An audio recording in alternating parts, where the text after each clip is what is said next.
Esta es la historia de la organización criminal más peligrosa y secreta del mundo, la mafia. La mafia nació en Sicilia, pero pronto sería exportada desde esta isla italiana hasta los Estados Unidos, donde se convertiría en la Cosa Nostra. Durante todo el siglo XX, un siglo marcado por las guerras mundiales y los asesinatos políticos, la mafia desempeñaría un papel clave en los acontecimientos mundiales. Nuestro programa sigue los pasos de los hombres que había detrás de esos acontecimientos, los grandes jefes de la mafia, los grandes dones, más conocidos como los padrinos.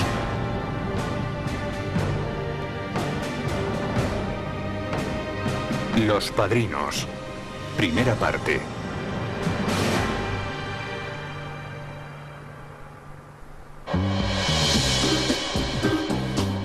Nuestro viaje empieza en Sicilia.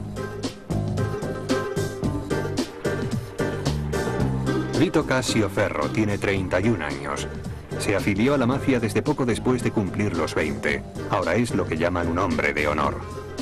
A finales del siglo XIX la mafia era una sociedad secreta y misteriosa, temida por los campesinos locales. Nadie se atrevía a llamarla mafia. Pero en el campo se habían sembrado nuevas ideas. Había nacido un nuevo movimiento llamado el Fascio Siciliano, que hablaba de justicia, progreso y democracia para el pueblo. Debido a su éxito entre la población rural, Cascioferro comprende que este movimiento le puede hacer aún más poderoso. Se infiltra en el Fascio Siciliano haciéndose pasar por socialista y adopta la hoz y el martillo, así como una escopeta y unas imágenes de la Virgen. A él le importa muy poco que el Fascio Siciliano luche contra los terratenientes y los mafiosos. Más adelante el gobierno de Roma envía el ejército para acabar con el Fascio Siciliano. Como resultado de la represión militar mueren más de 100 personas. Cientos de personas resultan heridas y son arrestadas y se prohíbe el Fascio Siciliano. La derrota pone de rodillas a los vencidos. Mucha gente se marcha al Nuevo Mundo y los que se quedan vuelven a cultivar la tierra. Entonces Vito Cascioferro se quita su máscara socialista y decide utilizar todo su poder para convertirse en padrino. Don Vito.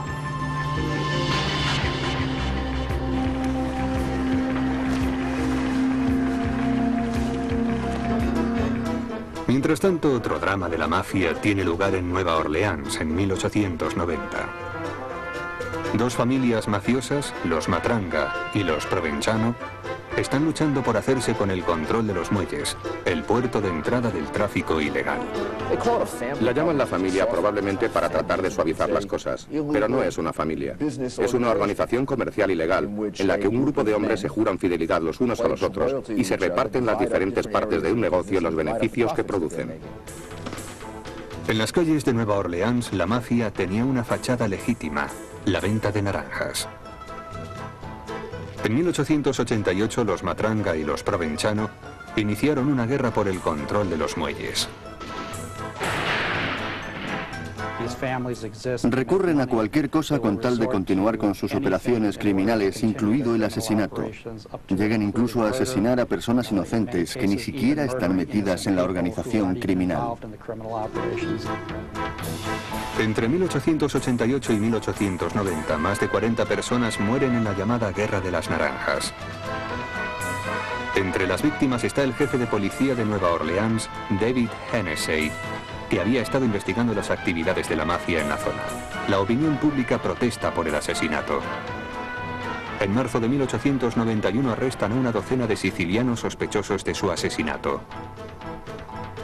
La indignada multitud entra por la fuerza en la cárcel, donde están detenidos los sospechosos, los arrastra a la calle y los lincha. El titular de The Item, un periódico local de Nueva Orleans, dice: "Se ha hecho justicia". Pero el presidente Benjamin Harrison expresa su indignación personal y concede $25.000 a la familia de cada uno de los hombres linchados. La respuesta de las familias rivales consiste en pasar a vivir escondidos. Cada una de las familias se escondió dentro de su caparazón, aplicando el proverbio mafioso que dice: inclínate como un junco hasta que pase la inundación. La guerra de las naranjas debilita a las familias de la mafia, ya que han causado la muerte de demasiados picciotti o soldados.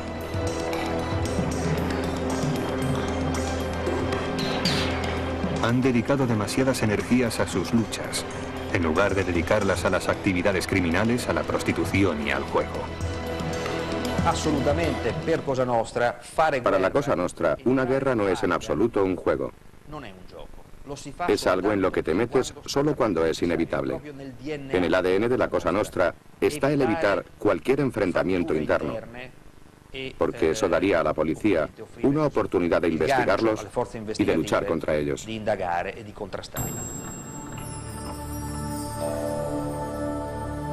Durante siglos, Sicilia careció de un gobierno propio. Fue conquistada repetidamente por griegos, árabes, normandos y españoles, ninguno de los cuales estaba ni remotamente interesado en los sicilianos o en su bienestar.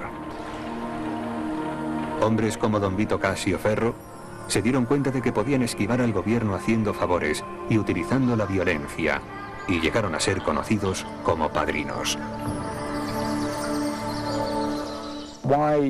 Pero, ¿por qué lo de padrino? Pues porque su autoridad es completa. Es como una dictadura. No existe ningún legislador, ningún organismo encargado de dictar las leyes. No hacen consultas ni pregunta al rebaño, a los votantes. Es el jefe, el que dice a la gente lo que está bien y lo que está mal. Y la gente le sigue.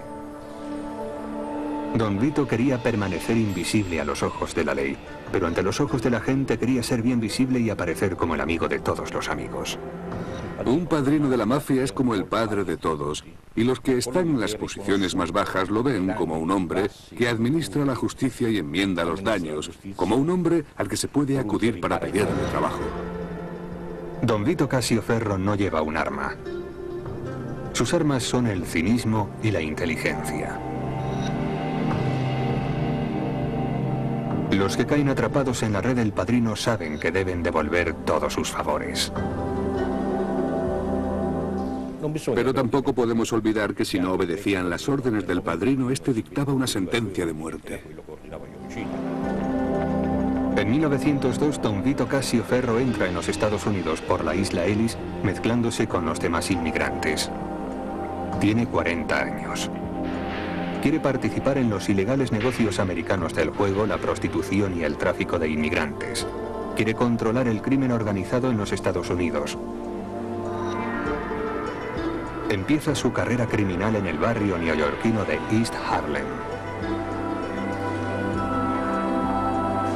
En los Estados Unidos, muchos de los gángsters italianos pertenecen a una organización llamada La Mano Negra. Pero eso no les impide pelear entre sí por el control de ciertas actividades criminales, como vimos que ocurría en Nueva Orleans.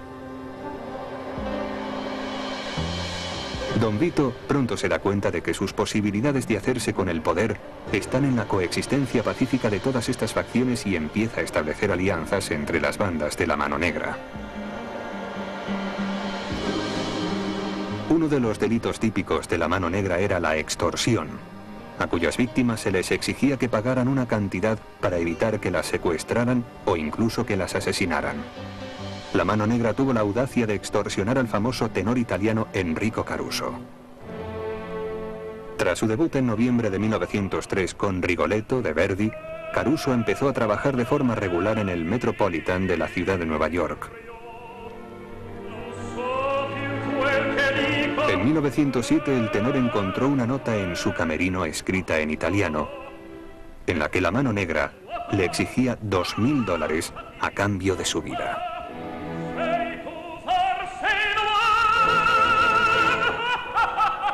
Caruso pagó, pero más tarde le llegó una segunda nota. Esta vez la cantidad exigida era de $15.000.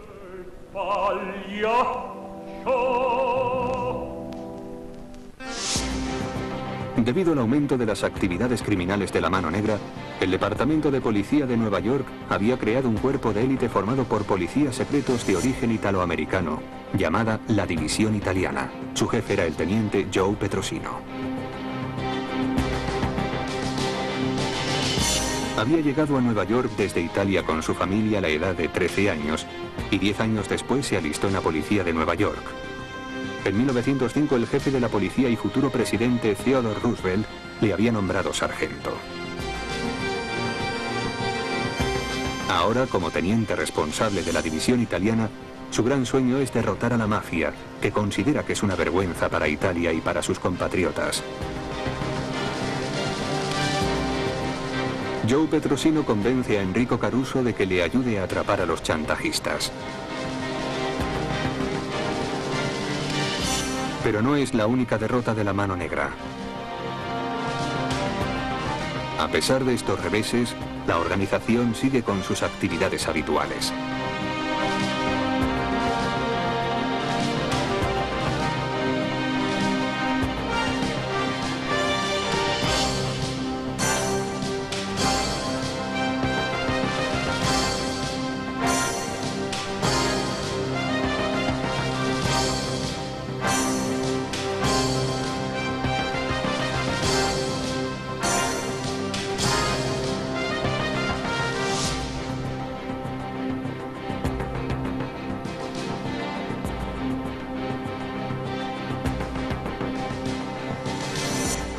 Mientras tanto, don Vito Cassioferro ha empezado a colocar a sus hombres de confianza en puestos claves de la ciudad de Nueva York.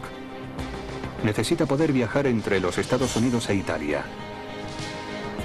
La situación en Sicilia ha cambiado. Su negocio está en peligro. Sicilia, unos cuantos años antes del incidente de Caruso. Alguien había descubierto la forma en la que la mafia blanqueaba el dinero sucio para financiar sus actividades ilegales.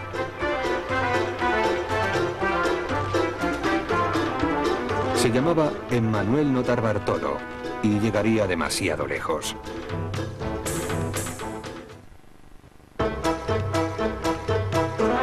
Italia, 1890. Emmanuel Notarbartolo, director general del Banco de Sicilia, descubre que su banco está blanqueando dinero sucio para la mafia. Trata de poner fin a esas actividades y es despedido, pero sigue investigando por su cuenta y descubre las conexiones entre el gran capital y la mafia. El 1 de febrero de 1893 muere apuñalado en el tren que lo llevaba a su casa. El hombre acusado de instigar el crimen es un miembro del Parlamento italiano, Rafael Palicciolo. Pero detrás de él estaba el gran padrino, don Vito Cassioferro, que había hecho que eligieran a Palicciolo para poderle controlar.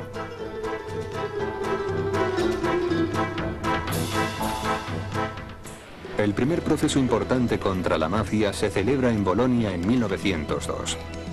Palicciolo es declarado culpable y condenado a 30 años de cárcel. Pero entonces, don Vito Cassioferro pide algunos favores. Los miembros más influyentes de la sociedad siciliana se movilizan y acusan al gobierno italiano de discriminación contra Sicilia. Gracias a la fuerte presión, el caso pasa a la Corte de Apelaciones y en 1904 Palicciolo es absuelto por falta de pruebas.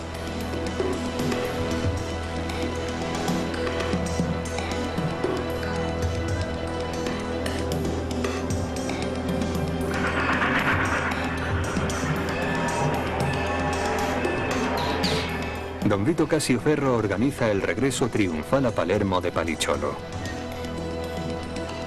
Luego, en 1908, le envía a los Estados Unidos. Se organizan reuniones para recibirle en Nueva York, Boston, Filadelfia, Pittsburgh, Chicago y Nueva Orleans. Fuera donde fuese, Palicciolo pronuncia el mismo discurso. Dice que tienen que formar una organización siciliana, un auténtico gobierno dentro del gobierno con sus propias leyes. El discurso había sido redactado por don Vito y estaba cargado de frases de doble sentido que solo la mafia podía entender. Los sicilianos necesitan saber cómo entrar en política, dice Paricholo. Pero lo que quiere decir es que los padrinos deben aprender a meterse en política para hacerse realmente poderosos.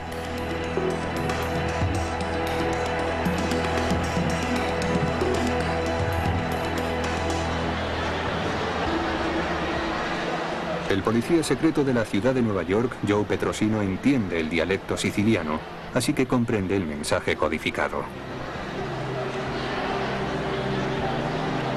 Lo importante de Petrosino es que era profundamente contrario a la mafia. Si hiciéramos un análisis de la experiencia italoamericana, de los hijos de aquellos gigantes que fueron los inmigrantes, las cifras demostrarían que hay una desproporción enorme, inmensa, y aquí hay muchísimos más que son del tipo de Joe Petrosino. A través de sus investigaciones, Petrosino descubre que el hombre que tira de los hilos del crimen organizado no está en los Estados Unidos, sino en la patria de la mafia, en Sicilia.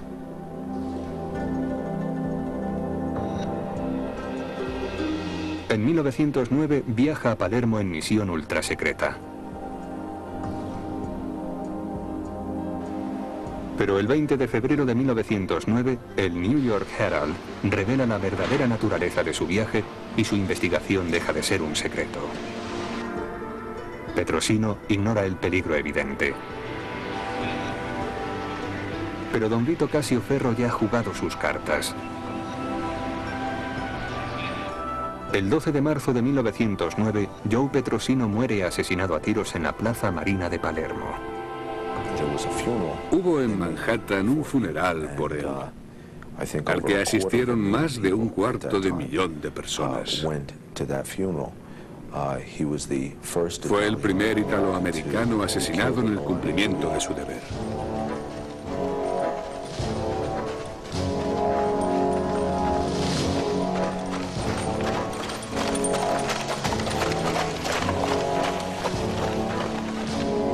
Villalba es un pueblo remoto del sur de Sicilia.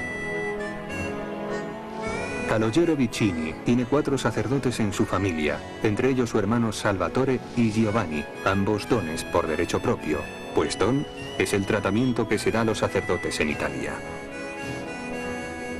Calogero nació en 1877. A los 17 años tuvo su primer choque con la ley y fue acusado de agresión. Ahora ya maduro aspira también al título de don para sí mismo, aunque en su sentido criminal, como muestra del respeto debido a un auténtico padrino. En la mafia tenían sueños de grandeza. Pensaban que estaban recreando las legiones romanas.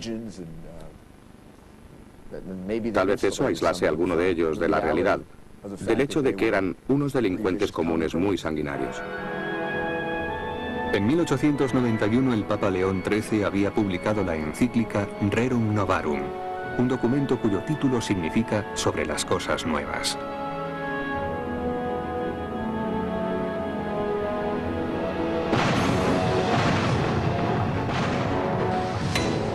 Es realmente una época de nuevos inventos, no solo en Italia, sino en la mayor parte del mundo occidental. Grandes máquinas, potentes buques, presas impresionantes. En sus sermones, los 4 sacerdotes de la familia de Don Vicini protestan contra la explotación de las mujeres y los niños, que a menudo son los que pagan el mayor precio por el progreso de Italia.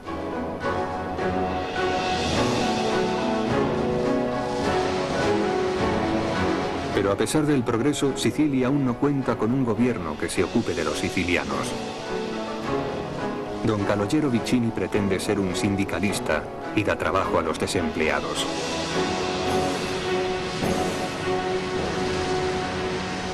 La vida de Vicini era muy peculiar. Nunca se casó y lo único que le interesaba era el poder. Esa es una de las características de un padrino. Un padrino se hace poderoso cuando es capaz de hacer que se cumplan sus órdenes.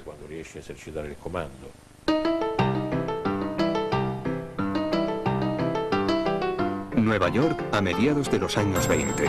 Joe Masseria es el padrino más poderoso de la ciudad. Prefiere que le llamen The Boss, el jefe, porque le suena más americano. A Masseria le rinden cuentas los soldados de la mafia como Salvatore Lucania, Carlo Gambino y Vito Genovese, conocidos como los jóvenes turcos.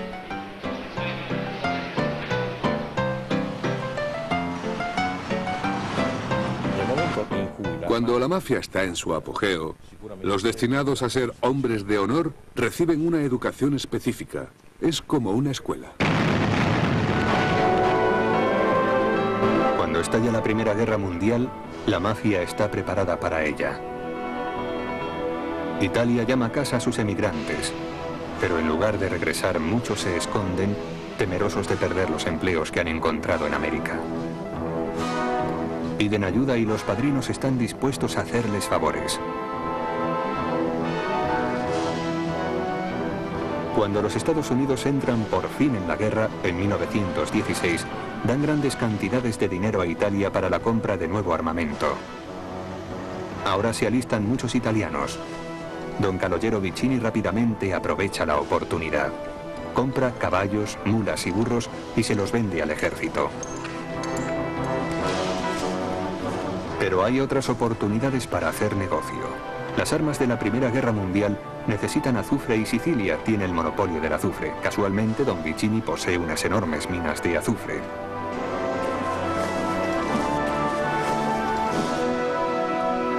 Sus hombres trabajan como esclavos, desnudos, para poder soportar el calor.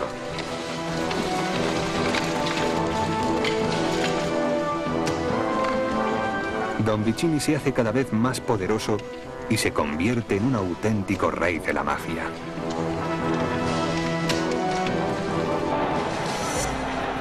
A finales de la Primera Guerra Mundial, las economías de Europa están en la ruina. Pero en los Estados Unidos la mafia sigue amasando dinero. El padrino de Chicago es Big Jim Colosimo. Para proteger su negocio criminal recluta a un mafioso inteligente y cínico, Johnny Torrio. La asociación con Torrio sería el mayor error cometido por Big Jim Colosimo. El 16 de enero de 1920 en Estados Unidos entra en vigor la 18ª enmienda, la prohibición. En Chicago, el don de la mafia, Johnny Torrio, ve inmediatamente la posibilidad de obtener beneficios de la ley seca. Pero su jefe, Big Jim Colosimo, no opina lo mismo. Johnny Torrio recluta para que le ayude a un joven violento, no muy brillante, pero bastante inteligente. Se llama Alfonso Capone, Al Capone. 5 meses después de comenzar la prohibición, muere Big Jim Colosimo. Ahora Torrio puede empezar, ayudado por Capone, el tráfico de alcohol. Capone está hambriento de poder y es un fanfarrón, pero Johnny Torrio es el cerebro de la operación que trabaja entre bastidores para impedir las luchas entre las bandas. Si se consigue un acuerdo adecuado, todo el mundo podrá obtener beneficios de la situación. Torrio no lo consigue. El 24 de enero de 1925, después de recibir varios disparos, entra en coma.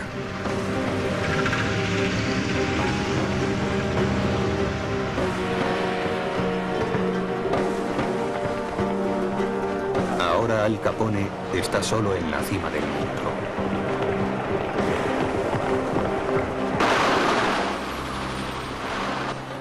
Si Johnny Torrio hubiese estado en activo, la matanza de Chicago del día de San Valentín de 1929 no habría tenido lugar. El pistolero Frank Frigenti describe así la matanza de aquel día. Siamo andati il 4 il giorno di San Valentino, che è una festa americana. Siamo arrivati alle 1 e si trovavano nel garage. Siamo entrati con la mitra e l'abbiamo sterminato perché quella banda non voleva essere comandata da Al Capone.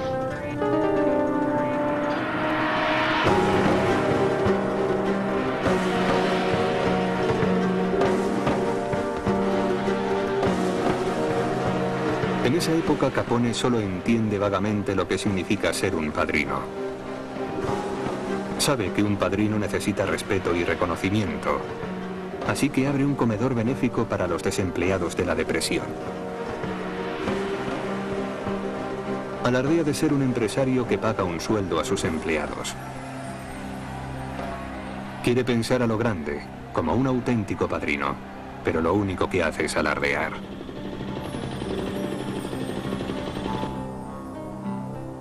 No imagina ni por un momento que será encarcelado en Alcatraz por algo tan trivial como no presentar la declaración de la renta.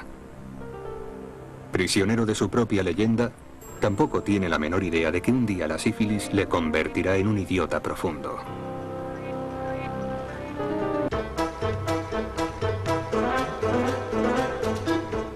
Nueva York a mediados de los años 20. Antes de viajar a Sicilia una vez más, don Vito Casio Ferro ordena a su lugarteniente, Salvatore Marangiano, que se quede en la ciudad y se ocupe de sus negocios. Uno pensaría que los italianos de más éxito eran los que conseguían ser el capo di tutti i capi, el jefe de todos los jefes, pero no es cierto. Eso es bastante improbable, porque hace una o dos generaciones la gente que venía aquí era muy humilde y con medios muy modestos. La elección de Marangiano por parte de don Vito no agrada a Joe, el jefe Masseria, el más poderoso padrino de la ciudad. Sabe que algún día Marangiano podría ser un auténtico rival para el control de las familias americanas. Tanto Marangiano como Masseria reforzaron sus bandas alistando a nuevos soldados de Castellammare del Golfo, la base siciliana del nuevo tráfico ilegal.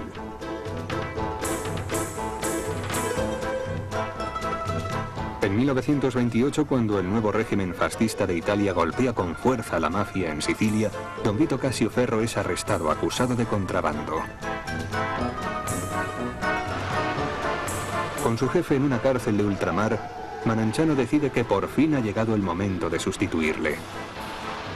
Pero no está preparado para ser un padrino y estalla la mayor guerra entre bandas de la historia, la Guerra de Castellammare.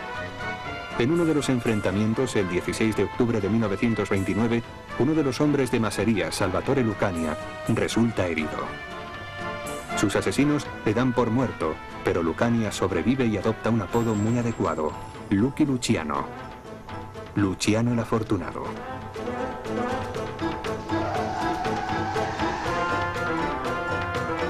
Marangiano y Masseria, embebidos en la Guerra de Castellammare, no se dan cuenta de que Lucky Luciano está empezando a crear su propia fuerza, la tercera en discordia. Tiene a su lado a Meyer Lansky, un amigo judío de la infancia. El primer paso de Luciano es eliminar a Joe, el jefe Masseria. 5 meses después mata también a Salvatore Marangiano. Pero no se para ahí. La noche del 10 de septiembre de 1931, Luciano elimina a los otros hombres que aún son fieles a los dos padrinos muertos. Esa noche se recuerda como las vísperas sicilianas y marca el fin de la Guerra de Castellammare.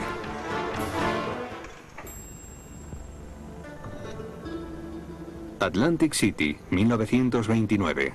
Los padrinos, como si fueran jefes de Estado, se reúnen en una conferencia de alto secreto.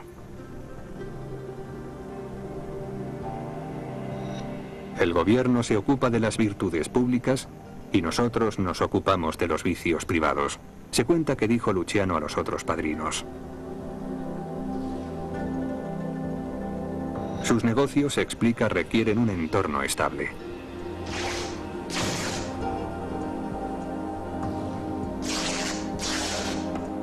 El mercado de la droga estaba creciendo, pero hacía falta un gran nivel de organización para burlar la inspección de la aduana de los Estados Unidos. Necesitaban confiar en la corrupción para detener a la policía y a los jueces.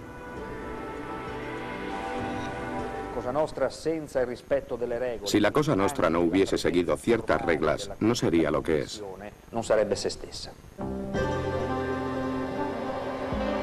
Luciano crea una tabla redonda conocida como la Comisión. La admisión en esta junta directiva de la mafia americana exige que un padrino sea reconocido por el control de un área determinada. Queda abolida la figura del jefe de todos los jefes, y nadie ocupa un rango superior al de nadie. La comisión está regida por muchos jefes, todos ellos de igual rango. Joe Bonanno, tanto en su libro como cuando le entrevisté y le interrogué, describió a la comisión como una especie de Naciones Unidas, que es una forma un poco exagerada de describirla. Pensaba que era como si los jefes de Estado se reuniesen para tratar de crear un entorno pacífico en el cual pudiesen ganar la mayor cantidad posible de dinero. Los otros miembros de la comisión sugieren a Luciano que dé un nombre a esta sociedad financiera criminal. Pero él replica: nada de nombres. Nadie podrá hablar de esta cosa nuestra, porque seremos invisibles. También quiere acabar con los rituales, como pinchar los dedos para obtener sangre o quemar imágenes de santos.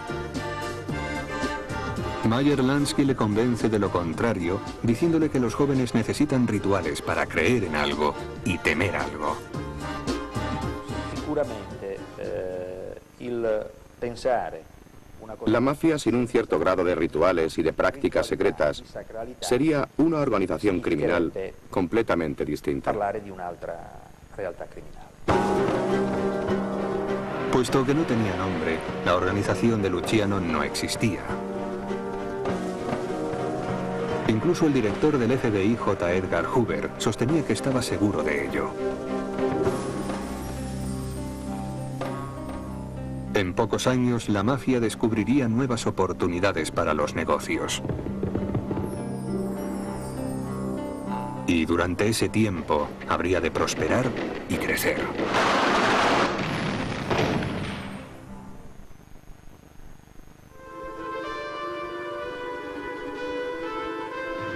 Nueva York, 1929. La súbita quiebra de la bolsa provoca la Gran Depresión.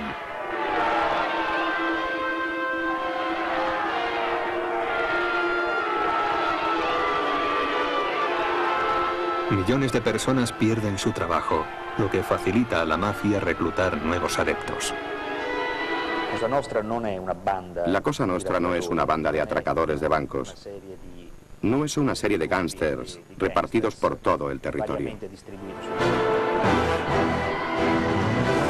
Washington DC, 1933. El demócrata Francis D. Roosevelt es elegido presidente de los Estados Unidos y acaba la prohibición. Reparto para el país. Lucky Luciano sabe perfectamente bien cómo convertirlo en un nuevo reparto que le convenga a él. La promesa de Roosevelt significaba la construcción de nuevas presas, puentes, carreteras y ferrocarriles. En otras palabras, contratos enormes. El nuevo reparto trae contratos laborales a todo el país y propicia el crecimiento de los sindicatos. Los padrinos están preparados para hacer un nuevo reparto de sus operaciones de crimen organizado. La Cosa Nostra es un fenómeno humano formado por hombres organizados que quieren dominar el lugar en el que viven y quieren ganar dinero. Así ha sido desde el inicio de la Cosa Nostra. Controlar a los trabajadores y dirigir las huelgas requiere saber la forma de encender las pasiones y al mismo tiempo controlarlas. Es una situación nueva para la mafia, a años luz de los comedores benéficos de Al Capone.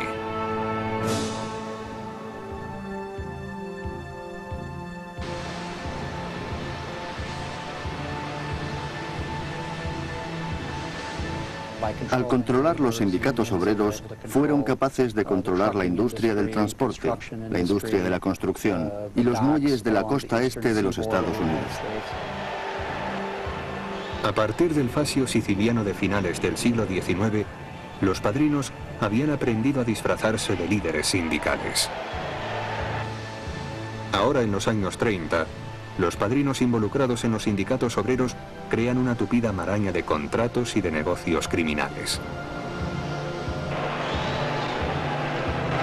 Es una forma de entrar en política. La política es una herramienta que utiliza la mafia para conseguir sus propios objetivos. Las raíces de la mafia están arraigadas en la historia y alimentan una contracultura propia. A través de los sindicatos estadounidenses, la mafia encontró una forma de corromper a los políticos. ¿Pero cómo te corrompen? Con dinero.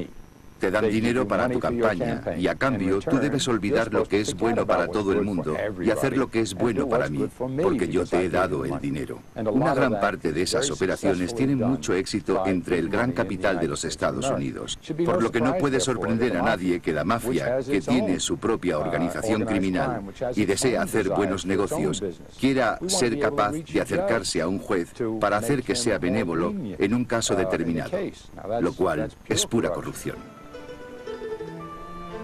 Si bien la Gran Depresión supuso una grave crisis para la mayor parte de los negocios de los Estados Unidos, no afectó al mundo de Lampa. Lucky Luciano la vivió entre las salas de fiestas y los clubes de striptease. Empezó reestructurando el negocio de la prostitución, convirtiendo los burdeles en supermercados del sexo.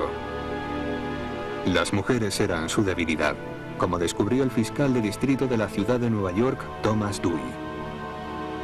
Convenció a 2 mujeres para que testificaran contra Luciano, y a través de ellas reunió pruebas suficientes para arrestar y procesar a Luciano por instigación a la prostitución. El 2 de julio de 1936, el jurado pronunció la palabra culpable 549 veces. Y fue condenado a entre 30 y 50 años de cárcel.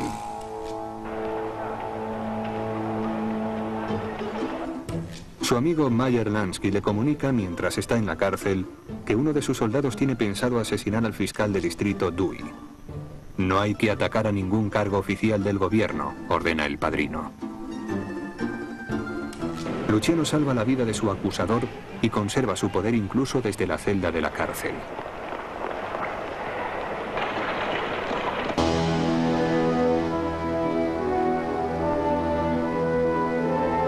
Italia, 1922. El país ha caído bajo la dictadura fascista de Benito Mussolini, que se llama a sí mismo Il Duce.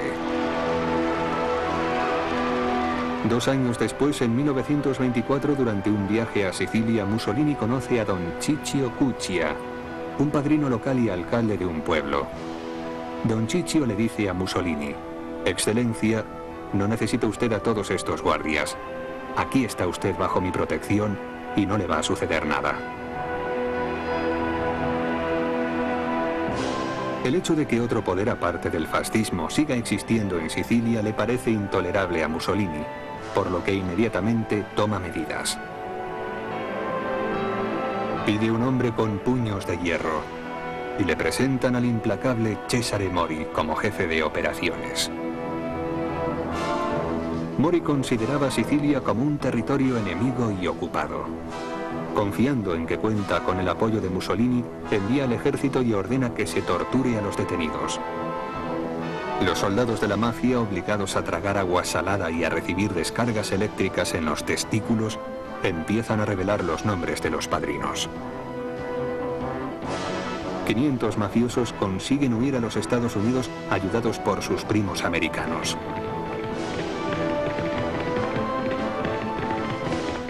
Los que se quedan en Italia se enfrentan a tiempos muy difíciles. Don Calogero Vicini, el padrino que había prosperado durante la Segunda Guerra Mundial gracias a las minas de azufre, es procesado y condenado a 5 años.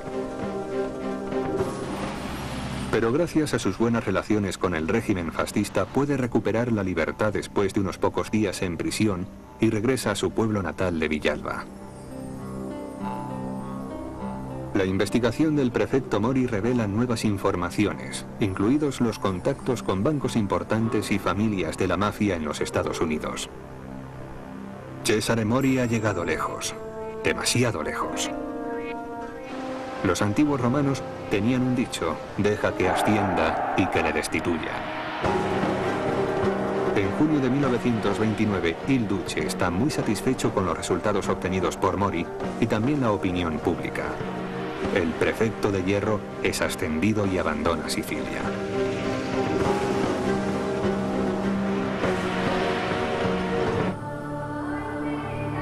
Ha llegado el momento de presentar a otro padrino americano más, Vito Genovese. Era uno de los jóvenes turcos que habían trabajado para Joe, el jefe Masseria.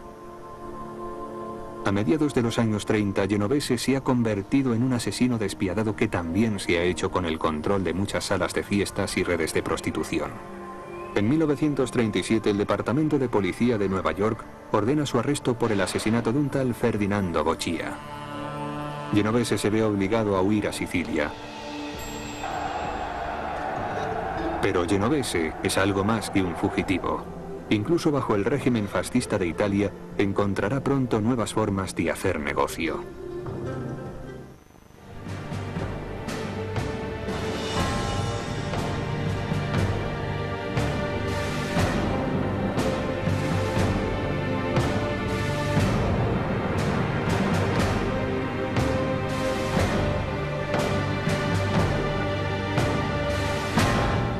A Joe, el jefe Masseria. 5 meses después mata también a Salvatore Maranchano. Pero no se para ahí. La noche del 10 de septiembre de 1931, Luciano elimina a los otros hombres que aún son fieles a los 2 padrinos muertos. Esa noche se recuerda como las vísperas sicilianas y marca el fin de la guerra de Castellammare.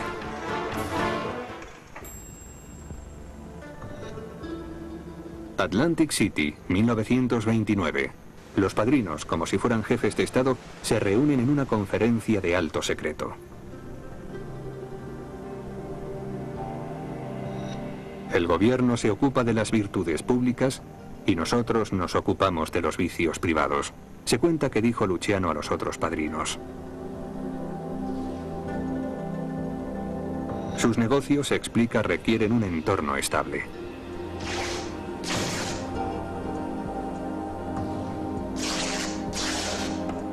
El mercado de la droga estaba creciendo, pero hacía falta un gran nivel de organización para burlar la inspección de la aduana de los Estados Unidos. Necesitaban confiar en la corrupción para detener a la policía y a los jueces.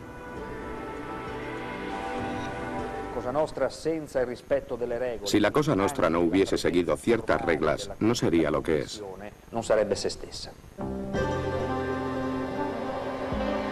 Luciano crea una tabla redonda conocida como la Comisión.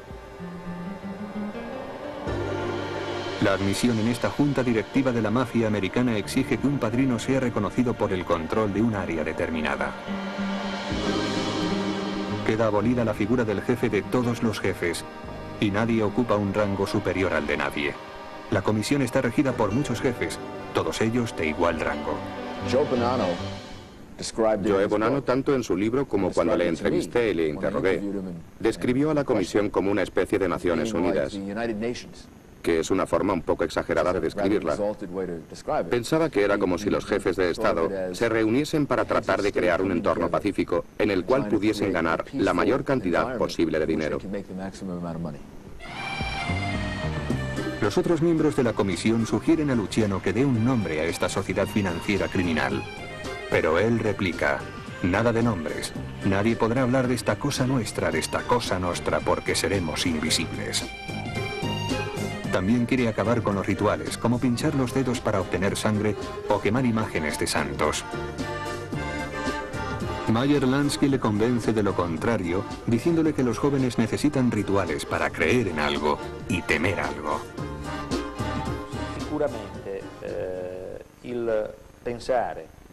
La mafia sin controlar el crimen organizado en los Estados Unidos. Empieza su carrera criminal en el barrio neoyorquino de East Harlem. En los Estados Unidos, muchos de los gángsters italianos pertenecen a una organización llamada La Mano Negra. Pero eso no les impide pelear entre sí por el control de ciertas actividades criminales, como vimos que ocurría en Nueva Orleans. Don Vito pronto se da cuenta de que sus posibilidades de hacerse con el poder están en la coexistencia pacífica de todas estas facciones y empieza a establecer alianzas entre las bandas de La Mano Negra. Uno de los delitos típicos de La Mano Negra era la extorsión, a cuyas víctimas se les exigía que pagaran una cantidad para evitar que las secuestraran o incluso que las asesinaran. La Mano Negra tuvo la audacia de extorsionar al famoso tenor italiano Enrico Caruso. Tras su debut en noviembre de 1903 con Rigoletto de Verdi, Caruso empezó a trabajar de forma regular en el Metropolitan de la ciudad de Nueva York. En 1907 el tenor encontró una nota en su camerino escrita en italiano, en la que la Mano Negra le exigía $2000 a cambio de su vida.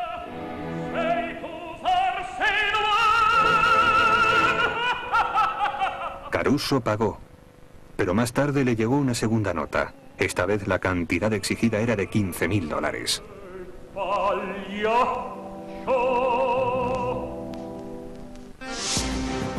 Debido al aumento de las actividades criminales de la Mano Negra, el Departamento de Policía de Nueva York había creado un cuerpo de élite formado por policías secretos de origen italoamericano, llamada la División Italiana. Su jefe era el teniente Joe Petrosino. Había llegado a Nueva York desde Italia con su familia a la edad de 13 años y 10 años después se alistó en la policía de Nueva York. En 1905 el jefe de la policía y futuro presidente Theodore Roosevelt le había nombrado sargento. Ahora, como teniente responsable de la división italiana, su gran sueño es derrotar a la mafia, que considera que es una vergüenza para Italia y para sus compatriotas. Joe Petrosino convence a Enrico Caruso de que le ayude a atrapar a los chantajistas. Pero no es la única derrota de la Mano Negra. A pesar de estos reveses, la organización sigue con sus actividades habituales.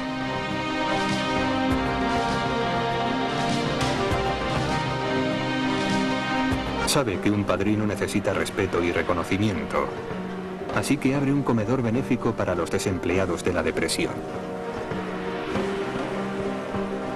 Alardea de ser un empresario que paga un sueldo a sus empleados. Quiere pensar a lo grande, como un auténtico padrino, pero lo único que hace es alardear.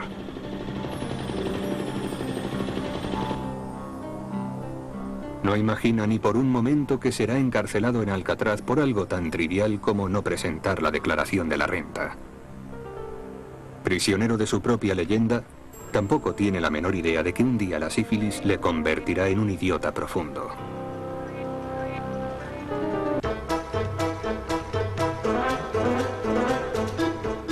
Nueva York a mediados de los años 20. Antes de viajar a Sicilia una vez más, don Vito Casio Ferro ordena a su lugarteniente, Salvatore Marangiano, que se quede en la ciudad y se ocupe de sus negocios. Uno pensaría que los italianos de más éxito eran los que conseguían ser el capo di tutti i capi, el jefe de todos los jefes, pero no es cierto. Eso es bastante improbable, porque hace una o dos generaciones la gente que venía aquí era muy humilde y con medios muy modestos. La elección de Marangiano por parte de don Vito no agrada a Joe, el jefe Masseria, el más poderoso padrino de la ciudad.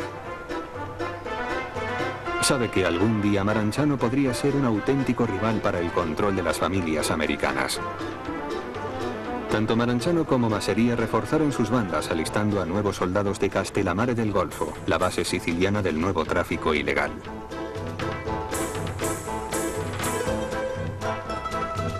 En 1928, cuando el nuevo régimen fascista de Italia golpea con fuerza a la mafia en Sicilia, don Vito Casio Ferro es arrestado acusado de contrabando.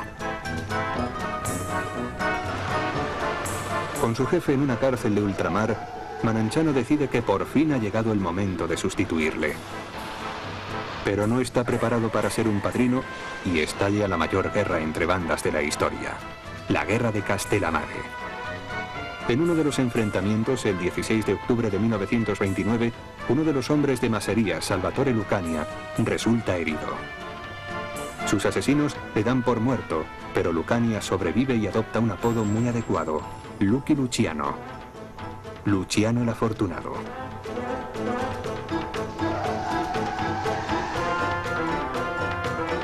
Marangiano y Masseria, embebidos en la guerra de Castellammare, no se dan cuenta de que Lucky Luciano está empezando a crear su propia fuerza, la tercera en discordia. Tiene a su lado a Meyer Lansky, un amigo judío de la infancia. En 1888 los Matranga y los Provenzano iniciaron una guerra por el control de los muelles. Recurren a cualquier cosa con tal de continuar con sus operaciones criminales, incluido el asesinato. Llegan incluso a asesinar a personas inocentes que ni siquiera están metidas en la organización criminal. Entre 1888 y 1890, más de 40 personas mueren en la llamada Guerra de las Naranjas. Entre las víctimas está el jefe de policía de Nueva Orleans, David Hennessey, que había estado investigando las actividades de la mafia en la zona. La opinión pública protesta por el asesinato. En marzo de 1891 arrestan a una docena de sicilianos sospechosos de su asesinato. La indignada multitud entra por la fuerza en la cárcel, donde están detenidos los sospechosos, los arrastra a la calle y los lincha. El titular de The Item, un periódico local de Nueva Orleans, dice: "Se ha hecho justicia". Pero el presidente Benjamin Harrison expresa su indignación personal y concede $25.000 a la familia de cada uno de los hombres linchados. La respuesta de las familias rivales consiste en pasar a vivir escondidos. Cada una de las familias se escondió dentro de su caparazón, aplicando el proverbio mafioso que dice: inclínate como un junco hasta que pase la inundación. La Guerra de las Naranjas debilita a las familias de la mafia, ya que han causado la muerte de demasiados picciotti o soldados.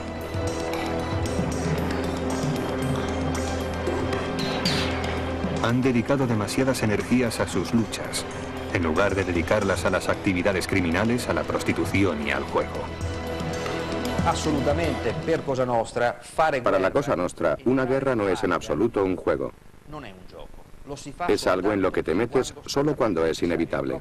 En el ADN de la Cosa Nostra está el evitar cualquier enfrentamiento interno, porque eso daría a la policía una oportunidad de investigarlos y de luchar contra ellos.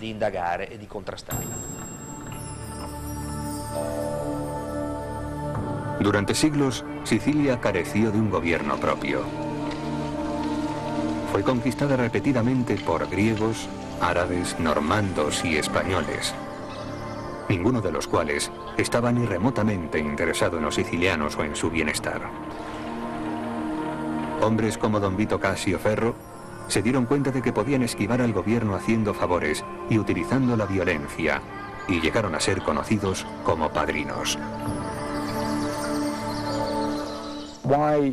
Pero, ¿por qué lo de padrino? Pues porque su autoridad es completa. Es como una dictadura. 9. El New York Herald revela la verdadera naturaleza de su viaje y su investigación deja de ser un secreto. Petrosino ignora el peligro evidente. Pero don Vito Cassio Ferro ya ha jugado sus cartas. El 12 de marzo de 1909, Joe Petrosino muere asesinado a tiros en la Plaza Marina de Palermo.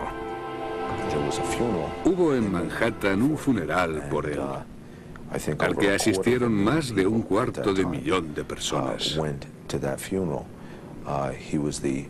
Fue el primer italoamericano asesinado en el cumplimiento de su deber.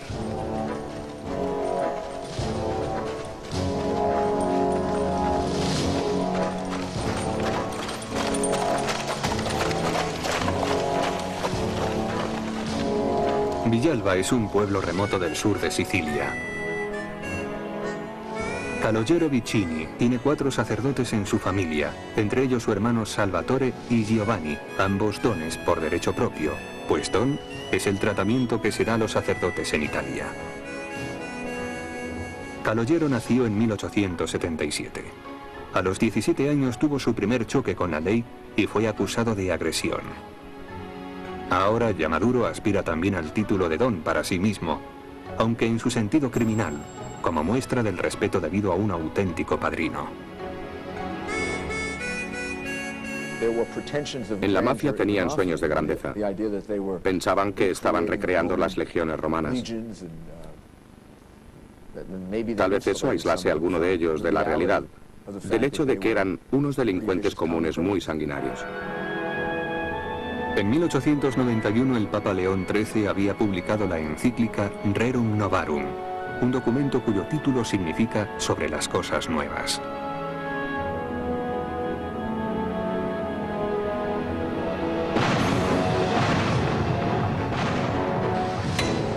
Es realmente una época de nuevos inventos, no solo en Italia, sino en la mayor parte del mundo occidental. Grandes máquinas, potentes buques, presas impresionantes. En sus sermones, los 4 sacerdotes de la familia de Don Vicini protestan contra la explotación de las mujeres y los niños, que a menudo son los que pagan el mayor precio por el progreso de Italia.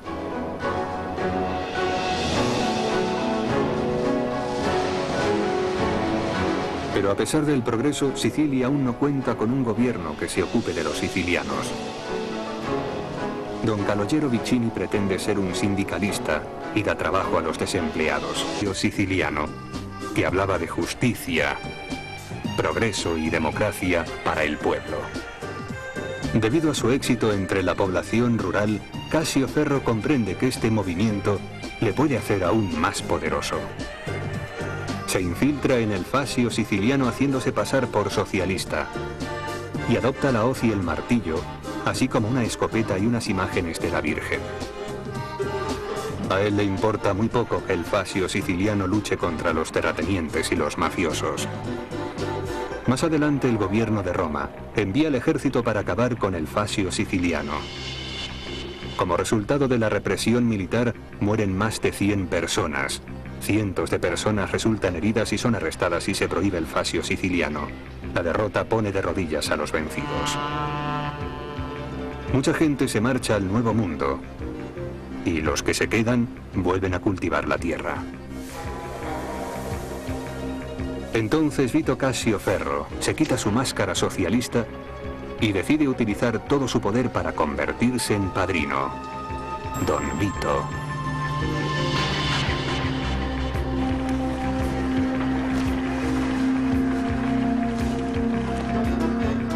Mientras tanto, otro drama de la mafia tiene lugar en Nueva Orleans en 1890. 2 familias mafiosas, los Matranga y los Provenzano, están luchando por hacerse con el control de los muelles, el puerto de entrada del tráfico ilegal. La llaman la familia probablemente para tratar de suavizar las cosas, pero no es una familia. Es una organización comercial ilegal, en la que un grupo de hombres se juran fidelidad los unos a los otros y se reparten las diferentes partes de un negocio los beneficios que producen.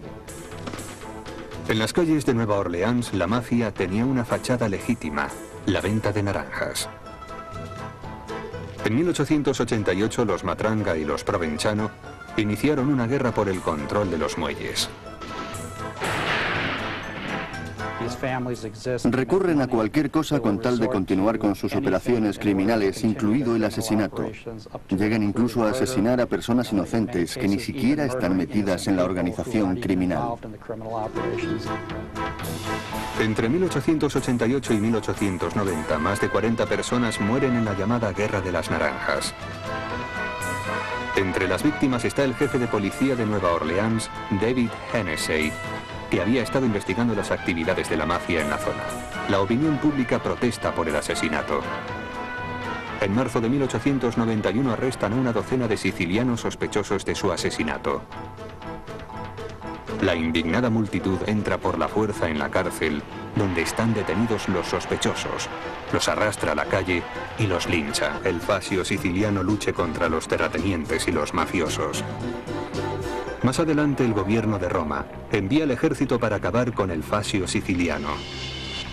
Como resultado de la represión militar, mueren más de 100 personas.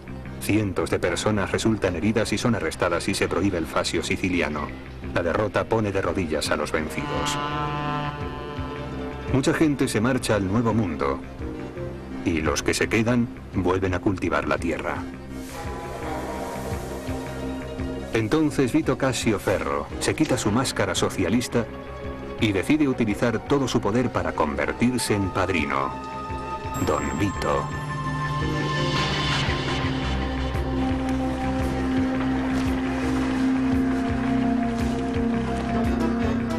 Mientras tanto, otro drama de la mafia tiene lugar en Nueva Orleans en 1890. Dos familias mafiosas, los Matranga y los Provenzano, están luchando por hacerse con el control de los muelles, el puerto de entrada del tráfico ilegal. La llaman la familia probablemente para tratar de suavizar las cosas, pero no es una familia. Es una organización comercial ilegal en la que un grupo de hombres se juran fidelidad los unos a los otros y se reparten las diferentes partes de un negocio los beneficios que producen. En las calles de Nueva Orleans, la mafia tenía una fachada legítima, la venta de naranjas. En 1888 los Matranga y los Provenzano iniciaron una guerra por el control de los muelles. Recurren a cualquier cosa con tal de continuar con sus operaciones criminales, incluido el asesinato. Llegan incluso a asesinar a personas inocentes que ni siquiera están metidas en la organización criminal. Entre 1888 y 1890, más de 40 personas mueren en la llamada Guerra de las Naranjas. Entre las víctimas está el jefe de policía de Nueva Orleans, David Hennessey, que había estado investigando las actividades de la mafia en la zona. La opinión pública protesta por el asesinato. En marzo de 1891 arrestan a una docena de sicilianos sospechosos de su asesinato. La indignada multitud entra por la fuerza en la cárcel, donde están detenidos los sospechosos, los arrastra a la calle y los lincha. El titular de The Item, un periódico local de Nueva Orleans, dice: "Se ha hecho justicia". Pero el presidente Benjamin Harrison expresa su indignación personal y concede $25.000 a la familia de cada uno de los hombres linchados. La respuesta de las familias rivales consiste en pasar a vivir escondidos. Cada una de las familias se escondió dentro de su caparazón, aplicando el proverbio mafioso que dice: inclínate como un junco hasta que pase la inundación. Dado por Capone, el tráfico de alcohol. Capone está hambriento de poder y es un fanfarrón, pero Johnny Torrio es el cerebro de la operación que trabaja entre bastidores para impedir las luchas entre las bandas. Si se consigue un acuerdo adecuado, todo el mundo podrá obtener beneficios de la situación. Torrio no lo consigue. El 24 de enero de 1925, después de recibir varios disparos, entra en coma.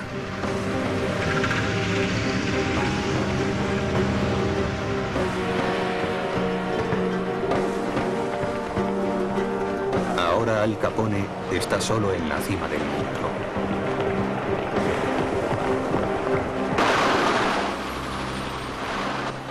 Si Johnny Torrio hubiese estado en activo, la matanza de Chicago del día de San Valentín de 1929 no habría tenido lugar.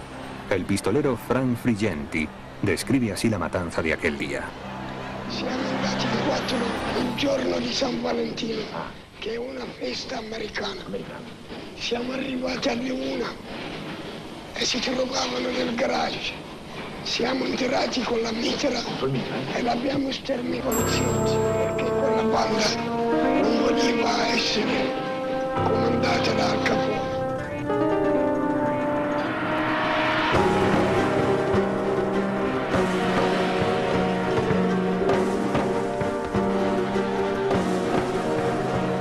En esa época Capone solo entiende vagamente lo que significa ser un padrino. Sabe que un padrino necesita respeto y reconocimiento, así que abre un comedor benéfico para los desempleados de la depresión.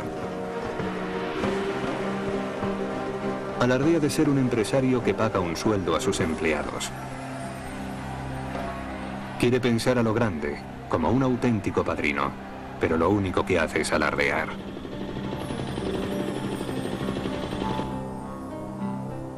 No imagina ni por un momento que será encarcelado en Alcatraz por algo tan trivial como no presentar la declaración de la renta. Prisionero de su propia leyenda, tampoco tiene la menor idea de que un día la sífilis le convertirá en un idiota profundo.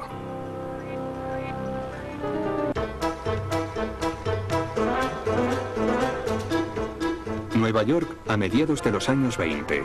Antes de viajar a Sicilia una vez más, don Vito Casio Ferro ordena a su lugarteniente, Salvatore Marangiano, que se quede en la ciudad y se ocupe de sus negocios. Uno pensaría que los italianos de más éxito eran los que conseguían ser el capo di tutti i capi, el jefe de todos los jefes, pero no es cierto. Eso es bastante improbable. ¿Por qué de muerte? En 1902, Don Vito Cassio Ferro entra en los Estados Unidos por la isla Ellis, mezclándose con los demás inmigrantes. Tiene 40 años. Quiere participar en los ilegales negocios americanos del juego, la prostitución y el tráfico de inmigrantes. Quiere controlar el crimen organizado en los Estados Unidos. Empieza su carrera criminal en el barrio neoyorquino de East Harlem. En los Estados Unidos, muchos de los gángsters italianos pertenecen a una organización llamada La Mano Negra. Pero eso no les impide pelear entre sí por el control de ciertas actividades criminales, como vimos que ocurría en Nueva Orleans. Don Vito pronto se da cuenta de que sus posibilidades de hacerse con el poder están en la coexistencia pacífica de todas estas facciones y empieza a establecer alianzas entre las bandas de La Mano Negra. Uno de los delitos típicos de La Mano Negra era la extorsión, a cuyas víctimas se les exigía que pagaran una cantidad para evitar que las secuestraran o incluso que las asesinaran. La Mano Negra tuvo la audacia de extorsionar al famoso tenor italiano Enrico Caruso. Tras su debut en noviembre de 1903 con Rigoletto de Verdi, Caruso empezó a trabajar de forma regular en el Metropolitan de la ciudad de Nueva York. En 1907 el tenor encontró una nota en su camerino escrita en italiano, en la que La Mano Negra le exigía $2.000 a cambio de su vida.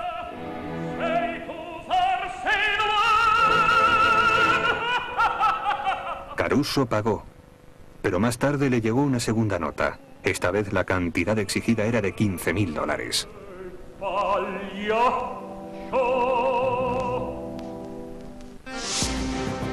Debido al aumento de las actividades criminales de La Mano Negra, el Departamento de Policía de Nueva York había creado un cuerpo de élite formado por policías secretos de origen italoamericano, llamada la División Italiana. Su jefe era el teniente Joe Petrosino.